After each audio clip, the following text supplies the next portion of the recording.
Assalamualaikum warahmatullahi wabarakatuh. Kembali lagi dalam tutorial Accurate versi 5 edukasi. Kali ini kita akan membahas terkait kasus soal PD Mitra. Di sini untuk persiapan uji sertifikasi kompetensi 2021 bagi siswa-siswi SMKN 25 Jakarta. Baik, langsung aja ya, tidak perlu berlama-lama, kita awali dengan membuat database perusahaan baru, yaitu dengan klik buat data perusahaan baru atau create. Kemudian kita klik kotak elipsis yang bertitik 3 seperti ini untuk membuat datanya kita simpan biasanya di data D.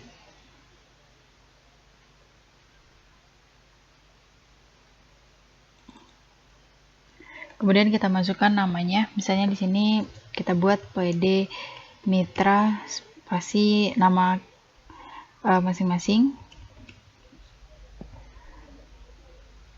Kemudian di create. Kemudian klik OK. Kita tunggu sampai proses pembuatan database-nya selesai.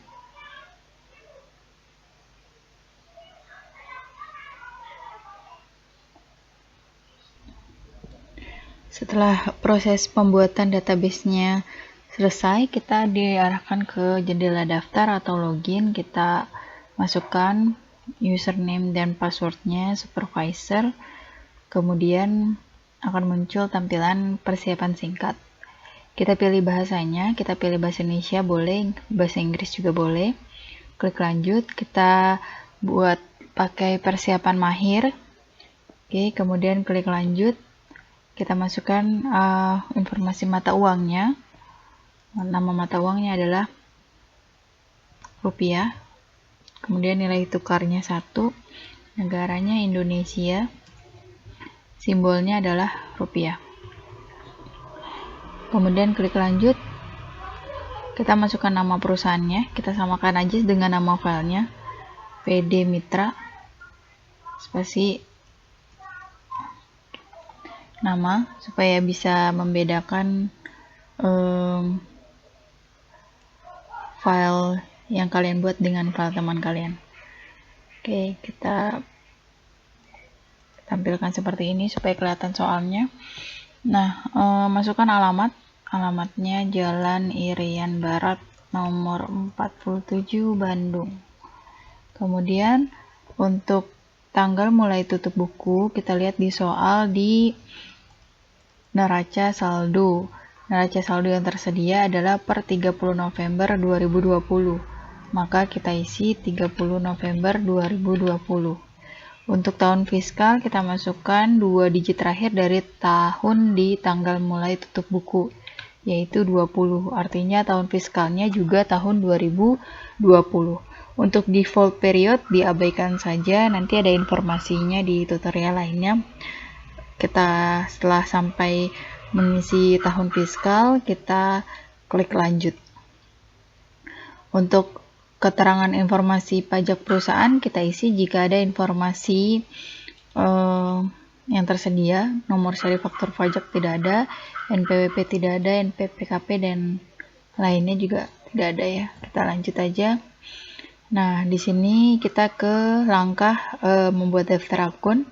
Kita isi dulu akun default untuk ekuitas saldo awal yang ada di bawah. Klik opening balance equity untuk ekuitas saldo awal, dan akun laba ditahan itu kita pilih akun retained earning.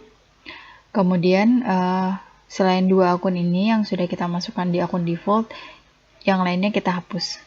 Caranya klik sekali untuk di baris akun yang mau kita hapus, klik tombol hapus. Ingin menghapus, oke. Kemudian nanti kalau caranya seperti tadi, tombol hapusnya akan terlihat ada kotak yang bertitik-titik ini. Kalau kita ketik spasi, dia akan akan terklik secara otomatis. Kemudian kita lihat di sini tombol OK juga ada titik-titik ya, kotak titik-titik ini. Kemudian kita bisa pakai tombol spasi di keyboard untuk mengkliknya.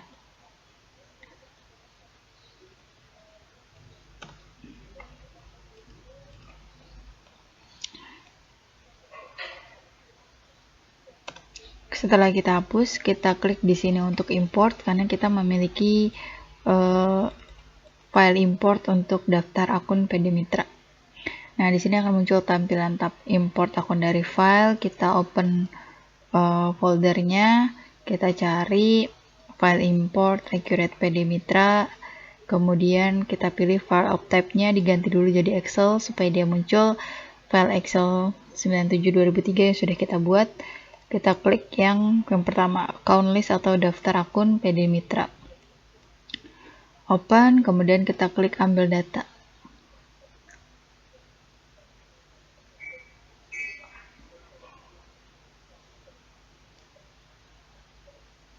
Nah, setelah muncul di bagian bawah, bagian data sumber, kolom baris pertama atau kepala kolomnya ini kita hapus dengan cara klik kanan hapus.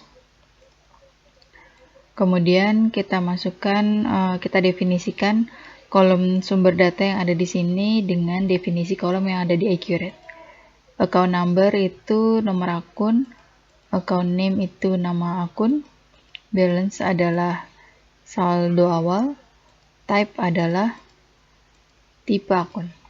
Kemudian lebih lanjut, tipe akunnya kita definisikan lagi, bank ke kas bank, account receivable akun piutang, other current asset, aktiva lancar lainnya, inventory persediaan, fixed asset aktiva tetap, accumulated depreciation, akumulasi penyusutan, account payable,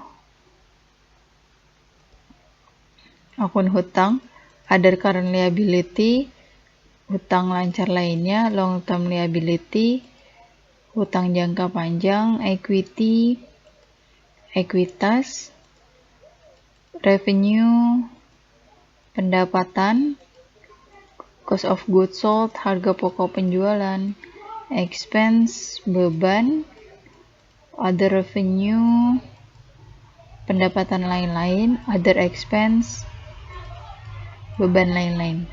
Kalau sudah, belum ini ya, beban, other expense, beban lain-lain. Kalau sudah semuanya diisi dan benar, jangan sampai ada yang terbalik, kemudian kita klik OK. Ya, kalau di sini sudah tidak ada lagi yang perlu kita definisikan, kemudian kita klik import data.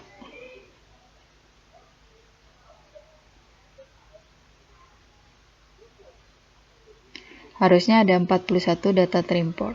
Ya, 41 data terimport, 0 gagal. Kalau sudah, pastikan tipe akunnya sudah benar sesuai yang ada di daftar akunnya PD Mitra. Ya, kemudian kita klik lanjut. Kita tentukan akun default mata uangnya karena cuma satu mata uang. Untuk akun hutang, akun payable, akun piutang, akun receivable, pembayaran di muka penjualan, akun payable, pembayaran di muka pembelian, akun receivable, diskon penjualan, sales discount. Sampai sini aja, kemudian kita klik lanjut. Setelah itu klik lanjut. Di sini ada daftar lainnya yaitu syarat pembayaran dan pajak. Kita lihat di informasi perusahaan. Di informasi perusahaan bagian pembelian ataupun penjualan biasanya ada termin pembayaran atau syarat pembayaran. Kebetulan di sini dua-duanya adalah N/30. Jadi di sini kita masukkan persen. Kalau N/30 hanya jatuh temponya 30 hari, tidak mendapat diskon, berarti hari diskonnya 0, persentase diskonnya 0, hari diskonnya 0, jatuh temponya 30 hari. Namanya akan terisi secara otomatis, kita klik enter aja. Kemudian kita setting juga syarat pembayaran untuk tunai. Jadi persentase diskon 0, hari diskon 0, jatuh temponya juga 0. Di enter, kemudian nanti akan muncul namanya adalah COD atau cash on delivery. Berikutnya kode pajak. Di kebijakan pembelian dan penjualan, setiap penjualan dan pembelian ini dikenakan PPN, berarti kita membuat kode pajak PPN. Di sini bisa kita kasih kodenya adalah T untuk teks atau pajak, namanya adalah PPN, keterangannya, kepanjangannya. Kemudian persentasenya nilainya 10%. Pajak penjualannya kita pilih. Kalau pajak penjualan, setiap penjualan akan diperhitungkan PPN outcome. Kita cari akun PPN outcome. Bisa di search di sini PPN outcome. Untuk pajak pembelian, di kebijakan setiap pembelian akan diperhitungkan PPN income. Berarti kita cari akun PPN income. Kalau sudah, kita klik lanjut. Nah, untuk tipe pelanggan dan metode pengiriman ini tidak disebutkan di kebijakan perusahaan PD Mitra, kita bisa klik lanjut. Kemudian di daftar pelanggan, ya daftar pelanggan di sini kita akan import. Kita besarin dulu sedikit untuk bisa klik di sini untuk dari import dari berkas.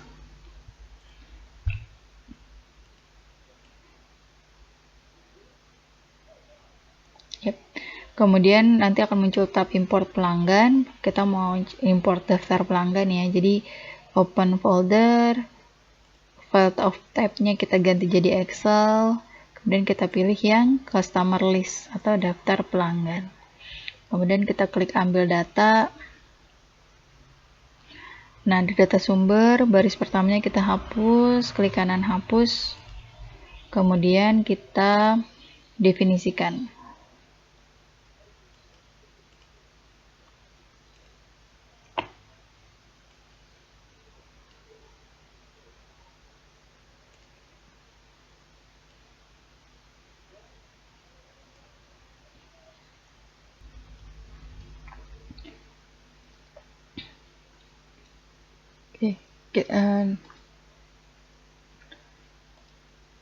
Kita definisikan customer nomor ke nomor pelanggan, customer name ke nama pelanggan, NPWP nomor pajak, address adalah alamat, telepon adalah nomor telepon, terms adalah syaratnya kita definisikan lagi. N30 adalah net 30, invoice number nomor faktur saldo awal, kemudian invoice date adalah tanggal faktur saldo awal atau saldo per tanggal, balance adalah saldo awal, tax adalah pajak pertama. Kita definisikan lagi PPN ke PPN. Pastikan sudah selesai sampai bawah mendefinisikannya. Kemudian tipe pelanggan kita pilih umum. Kalau sudah di checklist tambah saldo jika nomornya sama. Oke. Supaya kalau ada nomor pelanggan yang sama, ada muncul dua faktur yang belum dilunasi, dia akan terakumulasi saldonya. Karena ini kebetulan tidak ada nomor yang sama, jadi mau di checklist maupun tidak begitu berpengaruh. Oke, 4 data terimport karena di sini kita lihat ada 4 baris atau 4 data. Oke. Lanjut, kita ke pemasok, kita import lagi, klik di sini untuk import dari berkas, kita open folder, kita ganti file of type-nya jadi Excel, dan kita pilih file Excel yang supplier list atau daftar supplier. Klik open dan klik ambil data. Seperti biasa di data sumber, baris pertamanya kita hapus, klik kanan hapus. Kemudian kita definisikan kolom data sumber dengan yang ada di accurate, supplier nomor pemasok, supplier name nama pemasok, NPWP nomor pajak,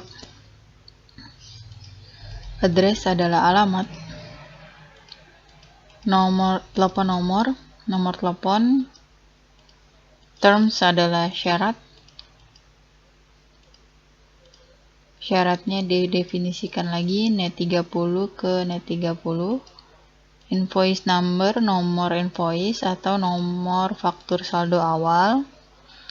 Kita scroll lagi, invoice date. Invoice date adalah tanggal faktur atau saldo per tanggal. Balance-nya adalah saldo awal. Teksnya adalah pajak pertama. PPN-nya kita definisikan lagi ke PPN. Kalau sudah sampai semua terdefinisikan, kemudian di checklist tambah saldo jika nomornya sama, klik import. 3 data terimport karena ada 3 baris atau 3 data. Oke, kita cek ya, saldo awalnya sudah masuk, pajak satunya juga sudah ada. Kalau sudah, klik lanjut. Untuk proyek dan daftar departemen, dia tidak ada di PD Mitra karena dia perusahaan dagang, bukan perusahaan yang berbasis proyek atau manufaktur atau industri. Kita klik lanjut ke bagian gudang, tidak ada informasi gudang ataupun kategori barang. Kita lanjut ke akun default barang. Jadi kita tentukan untuk persediaan akan dicatat di merchandise inventory, penjualan dicatat di sales, retur penjualan. Karena dia punya akun khusus retur penjualan, jadi kita pakai sales return. Tapi kalau nggak punya akun khusus sales return, kita bisa pilih akun sales. Nah, di sini dia punya akun khusus sales return, kita pilih. Diskon barang, kita pilih sales discount. Akun barang pengiriman, kita pilih merchandise inventory. HPP, kita pilih COGS. Retur pembelian, kita pilih merchandise inventory. Akun biaya, kita pilih other operating expense. Di sini ada catatan bahwa akun biaya ini hanya untuk non persediaan, jadi dia tidak menjadi biaya persediaan ya. Gitu. Other operating expense. Kemudian barang belum ditagih, kita pilih expense payable aja. Kalau sudah, klik lanjut ke akun default produksi. Karena dia perusahaan dagang, dia tidak melakukan proses produksi, maka di langkah ini tidak perlu diisi ya, karena kalau diisi akan menyulitkan proses setup awal ini. Jadi di sini kita skip, kita klik lanjut ke metode persediaan. Kita lihat di informasi persediaannya, penilaian persediaannya, pencatatannya menggunakan metode perpetual, penghitungannya menggunakan metode rata-rata bergerak. Berarti kita pilih yang rata-rata. Kemudian klik lanjut, kita masukkan informasi barang atau daftar barang. Kita klik di sini untuk import dari berkas, kita open folder, file of type ini kita ganti jadi Excel, kita pilih yang keempat atau inventory list, daftar persediaan. Klik open, klik ambil data, hapus baris pertama dari data sumbernya. Oke, kemudian kita definisikan lagi untuk item nomor.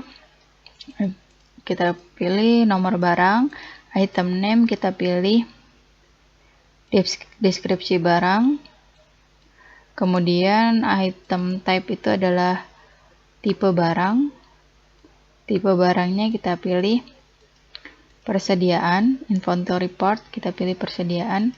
Oke, kemudian quantity kita pilih kuantitas, unit kita pilih unit 1, total value kita pilih total biaya, sales tax kita pilih pajak penjualan, kode pajak penjualan, kemudian PPN-nya kita definisikan lagi ke PPN. Di scroll lagi sampai paling bawah, purchase tax kita pilih kode pajak pembelian, PPN-nya kita ganti jadi PPN. Inventory account kita pilih akun persediaan atau beban. Nah, nanti merchandise inventory-nya kita definisikan ke merchandise inventory. Oke, kalau sudah kita tentukan tipe persediaannya karena dia menjual ini ya barang jadi. Jadi kita pilih barang jadi. Oke, kalau sudah klik centang tambah saldo jika nomornya sama dan import data. 2 data terimport. Klik OK. Lanjut ke aktiva tetap untuk tipe aset tetap kena pajak. Ini kita import aja. Klik di sini untuk import dari berkas. Open folder. File of type ganti Excel. Kita pilih yang aktiva tipe aktiva tetap pajak ya. Nih, kemudian open. Kita ambil data, hapus baris pertama dari data sumbernya seperti biasa. Kemudian kita definisikan untuk golongan aktiva, berarti kita pilih golongan aktiva tetap. Umur ekonomis kita pilih umur ekonomis. Metode kita pilih metode penyusutan. Untuk yang tidak terdepresiasi, kita pilih tidak terdepresiasi. Untuk yang garis lurus, kita pilih metode garis lurus. Klik OK, kemudian sudah semua terdefinisikan, klik import data. 4 data terimport ya, di sini ada 4 baris. Oke, kemudian lanjut ke tipe aset tetap. Nah, ini kita klik di sini untuk import lagi dari file, open folder. File of type-nya kita ganti jadi Excel. Kita pilih yang aktiva type atau tipe aktiva tetap atau tipe aset. Open, ambil data. Nah, seperti biasa baris pertama kita hapus dulu. Kemudian kita definisikan fixed asset type, tipe aset tetap. Tipe aktiva tetap. Fiscal type, tipe fiskal itu pajak ya, berarti golongan aktiva tetap pajak. Untuk yang tidak disusutkan, kita definisikan ke tidak disusutkan, bangunan permanen ke bangunan permanen, golongan 2 ke golongan 2, golongan 1 ke golongan 1. Oke. Kalau semuanya sudah terdefinisikan, klik import data. 4 data terimport. Kalau sudah, klik lanjut. Untuk daftar aktiva tetap, kita import juga. Diklik di sini untuk import dari berkas. Open folder. File of type kita ganti Excel. Kita pilih yang aktivanya PD Mitra. Daftar aktiva PD Mitra. Kalau udah di open, ambil data. Baris pertama dari data sumber kita hapus dulu. Oke, kemudian kita definisikan. Nomor aktiva kita pilih kode aktiva. Kemudian description kita pilih keterangan aktiva. Type kita pilih tipe aktiva tetap. Nah, di sini equipment didefinisikan ke equipment. Purchase date, date tanggal pembelian. Usage date, tanggal pemakaian. Estimated life year-nya, umur bulan aktiva dalam tahun. Depreciation metode-nya, metode penyusutan. Untuk straight line kita ganti jadi garis lurus. Oke, kemudian kita scroll lagi ke bawah, asset account, akun aset atau akun aktiva. Kemudian equipment at cost kita definisikan ke equipment at cost, kemudian oke. Account-nya akun akumulasi depresiasi. Equipment accumulated depreciation kita pilih yang sama nama akunnya. Kemudian depreciation account-nya kita pilih akun beban depresiasi. Depreciation expense kita cocokkan ke depreciation expense. Expenditure itu sumber dana. Expenditure account itu akun sumber dana. Opening balance-nya kita pilih opening balance equity.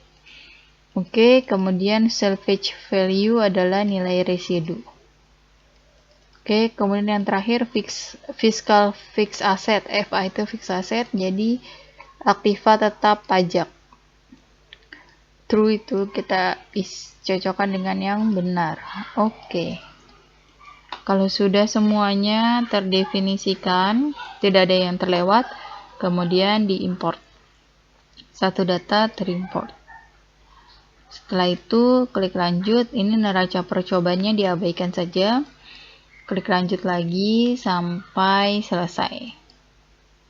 Nah, sebelum kita memulai transaksi, cocokkan dulu neraca saldo yang ada di soal dengan neraca saldo klasik yang ada di Accurate. Apakah proses setup awal kita sudah benar? Kita cek ya. Untuk mengeceknya, kita buka laporan, daftar laporan, buku besar, neraca saldo klasik. Ya, neraca saldo klasik kita buka, klik 2 kali, kemudian tanggalnya kita samakan dengan tanggal yang ada di neraca di soal, 30 November 2020. Kemudian kita klik OK. Nah, kita cek indikator kalau setup awal kita sudah benar adalah akun opening balance equity-nya itu nilainya 0 atau dia tidak muncul saldonya. Sedangkan di sini masih punya saldo 16.250.000. Nah, nanti kalian cocokkan debit kredit, posisinya, angkanya. Nah, terlihat di sini bahwa